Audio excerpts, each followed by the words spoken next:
The cafe was crowded, buzzing with laughter and clinking glasses, but for Daniel, it felt colder than a boardroom meeting.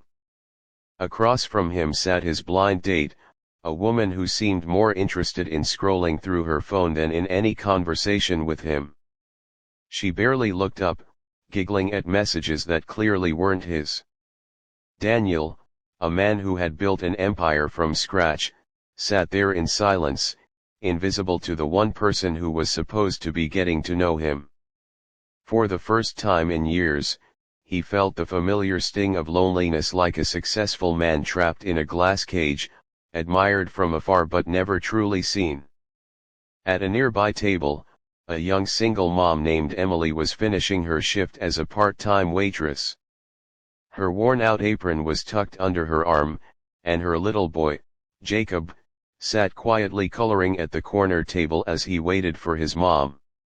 Emily was exhausted from working 2 jobs, struggling to keep up with rent, groceries, and the endless responsibilities that came with raising a child alone. She had learned to keep her head down, never expecting kindness, and never waiting for life to suddenly get better. As Emily wiped down a nearby table, she couldn't help but overhear snippets of Daniel's disastrous date. His date laughed loudly into her phone, ignoring his attempts at polite conversation. At one point, she even stood up and left him sitting there alone without so much as a goodbye. Daniel stared at his coffee cup, his shoulders heavy. Something about that image, this tall, well-dressed man looking utterly abandoned, stirred something in Emily's heart. She knew what loneliness looked like because she lived it every single day. Hesitantly, Emily walked over. Excuse me, she said softly. I couldn't help but notice. Are you okay? Do you need someone to walk you out? She instantly regretted asking, worried she had overstepped. But Daniel looked up at her, his eyes weary yet surprised, as if no one had ever cared enough to ask before. Actually, yes, he said after a pause. That would be nice. So, she did. She picked up her son's hand and together they walked Daniel out of the cafe. On the sidewalk, Jacob looked up at Daniel and innocently said, "It's okay, mister. Sometimes people leave. But mommy always tells me that means better people are coming." Daniel froze. The words pierced deeper than he could have imagined. Out of the mouth of a child came a truth he desperately needed to hear. They talked a little outside. Emily introduced herself simply, "I'm just a single mom trying to make ends meet." Daniel didn't reveal who he was. He didn't want to scare her away with the weight of his title. For once, he wanted to be seen as a man, not a CEO. And Emily, in her simple kindness, saw him in a way no one had in years. Days turned into weeks. By chance or perhaps fate they ran into each other again at the park. Jacob ran ahead to play, and Daniel sat with Emily on the bench. They spoke more this time. Emily told him about her struggles, the nights she stayed awake worrying if she'd be able to pay the bills, and how she still forced herself to smile for Jacob so he wouldn't feel the heaviness she carried. Daniel listened, captivated. No one had ever been so open, so raw, so real with him. And though she was poor by the world's standards, she carried a richness of spirit he had never seen in boardrooms or business deals. But challenges arose quickly. Emily found it hard to believe that Daniel was genuinely interested in her.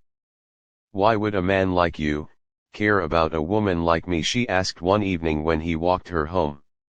Her tiny apartment with peeling paint and flickering lights embarrassed her. She feared he would turn away once he saw the reality of her life. But Daniel only smiled and said, "Because you are the first person who's made me feel human again." Still, Emily's fear of being hurt made her pull back.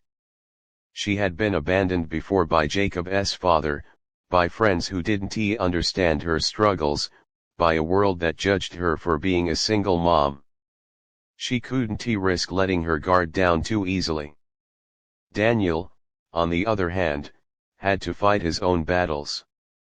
Behind closed doors, he was pressured by his board members and society's expectations to marry someone from a respectable background, not a waitress with a child.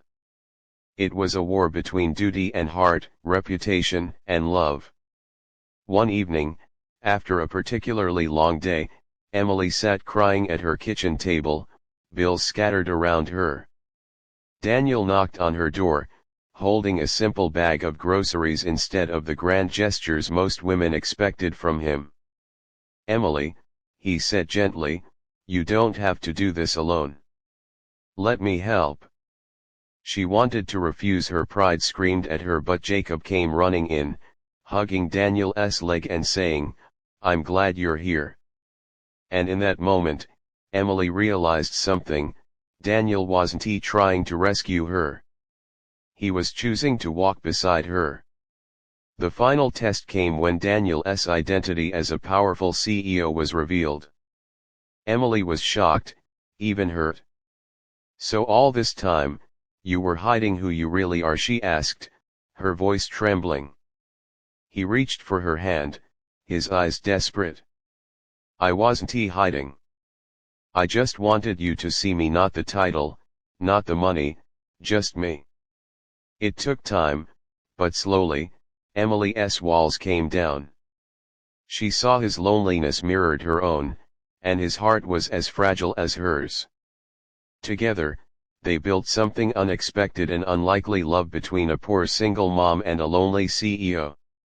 The story ends with Daniel, Emily, and Jacob walking hand in hand at the park, laughter filling the air. It wasn't wealth or status that defined their happiness, but the courage to love despite the scars of their past. And the message was clear: sometimes the person who walks you out of your lowest moments is the one who walks into your life to stay.